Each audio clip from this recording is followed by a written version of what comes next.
আধুনিক মালচিং পদ্ধতিতে সবজি আবাদ করে লাভবান হচ্ছেন রাজবাড়ীর কৃষক। এই পদ্ধতিতে ফলন ও সবজির মান ভালো থাকায় বাজারে চাহিদা ও দাম দুটোই বেশি। এ কারণে বাড়ছে কৃষকদের আগ্রহ। কৃষি বিভাগ বলছে, মালচিং বা মাচা পদ্ধতিতে আনুপাতিক হারে খরচ কম, তাই এই পদ্ধতি ব্যবহারে কৃষককে দেওয়া হচ্ছে পরামর্শ প্রণোদনা।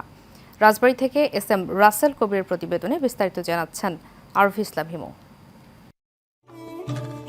রাজবাড়ী জেলার পাংশা উপজেলার কলিমোহর ইউনিয়নের কৃষক মোহাম্মদ রফিকুল ইসলাম মালচিং পদ্ধতিতে এবছর ৪৫% জমিতে উন্নত জাতের করলার চাষ করেছেন। তিনি একই পদ্ধতিতে আবাদ করেছেন লাউ, সেখানেও হয়েছে বাম্পার ফলন।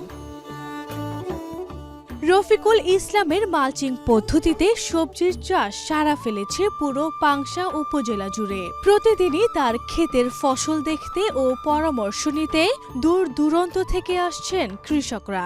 এখানে বিষ মুক্ত মনে করেন যে আমি সবজি আবাদ করছি, করলার জমিতে ইন টোটাল খরচ হচ্ছে আমার ৭০ থেকে ৮০ হাজার টাকা খরচ হবে।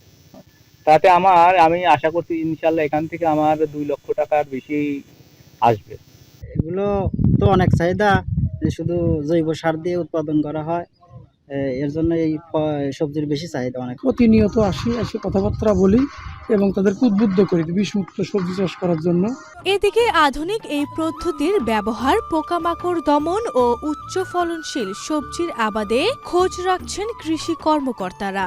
৯-১০টি প্রদর্শনী আমরা এই মালচিং ফিল্মের মাধ্যমে করেছি এবং সেখান থেকে অলরেডি আমাদের কৃষকরা প্রতিদিন ৪-৫ মণ করে বেগুন, ৩-৪ মণ করে করলা এবং লাউ হারভেস্ট শুরু করেছে। আমরা আশাবাদ ব্যক্ত করছি যে পাংশা উপজেলায় এটা একটি সাড়া ফেলবে। কৃষি অধিদপ্তরের তথ্য মতে এবছর রাজবাড়ী জেলায় ৩,৩৫০ হেক্টর জমিতে সবজির আবাদ হয়েছে। আরভি ইসলাম হিমু, এশিয়ান টেলিভিশন।